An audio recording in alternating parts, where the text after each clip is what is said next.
Hi, I'm Joanna Sullivan, an instructor here at Central Penn College.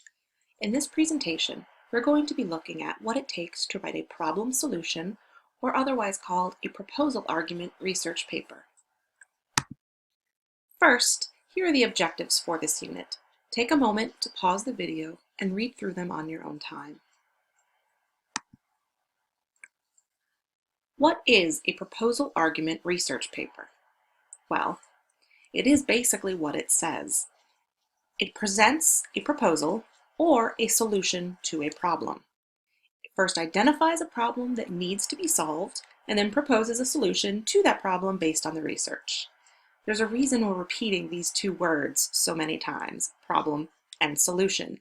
They are both essential elements to any proposal argument. You need both a problem and a solution. And a proposal argument requires that you do each of the following 5 steps. First, you must identify a problem that needs to be solved. Next, you want to research that problem. This kind of research can take on many forms. You want to first determine some key stakeholders that have an investment in this problem. You want to look at some past attempts at a solution. What did other people try that failed? What are some other issues that might surround this problem? Who can you talk to that is invested in the problem, who is affected by the problem, and what steps have been taken and do you think need to be taken? Next, you want to identify a target audience. What this means is that you want to see who would most be impacted by your argument for this solution that you're proposing. Who has the resources and is capable enough to enact that solution? So for instance, if you want to propose a solution to the problem of toddlers watching TV, you would use an audience of parents. Your audience wouldn't be high school students unless it's a subset of high school students that also have children. Your audience wouldn't be people over the age of 60 unless those people over the age of 60 are also raising children.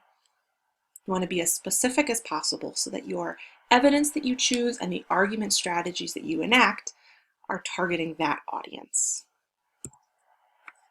Next, you want to propose a specific solution that addresses the problem and explains how this solution will work to resolve that problem. This needs to be a feasible solution, one that can actually be enacted.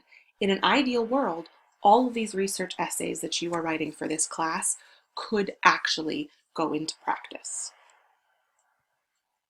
Finally, you want to show with evidence why your proposed solution is better than other potential solutions. This is where everything comes together. This is where all of the research that you've done, any interviews that you've conducted, websites with data and statistics that you've found, all of that will come together to demonstrate and show the audience that you've targeted why your solution is better than the other past solutions that failed, or any potential solutions that might also be proposed in the future. Most proposal arguments follow a basic format, almost like algebra, because X is a problem for group Y.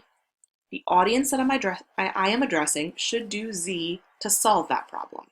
You can plug any thesis statement you create for a good proposal argument into this format. You want to make sure each of these aspects are being addressed.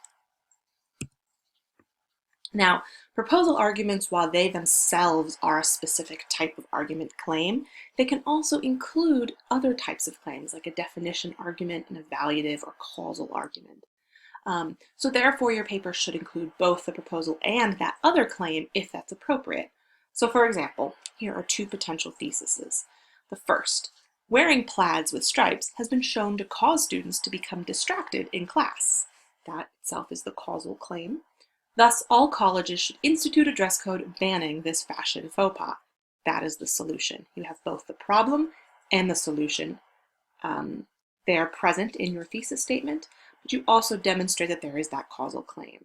Now, if we're going to go back and look at the format, we can plug that thesis statement into this format.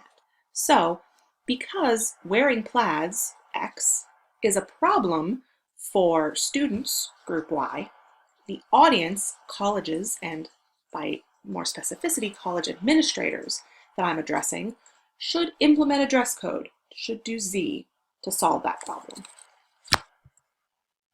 The next example, using PowerPoint presentations in online courses is not a good way to increase student learning.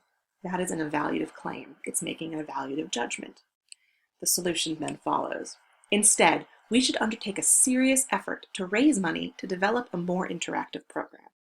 Now, I would like you to pause the video and take a few moments to do what we did with the last example and map this thesis statement onto the basic format. You may pause the video now. How did you do? If you had any trouble, please email me to go over this again, because this is an essential part of the problem solution or proposal argument that we're going to be working on throughout the course. So this is a great time to test this out. You can also take to the discussion board and put this out to your peers. How are other people struggling with this? Finally, all questions with that last aspect or any other aspect of this presentation, please ask them now, either on the discussion board or via email. Thank you.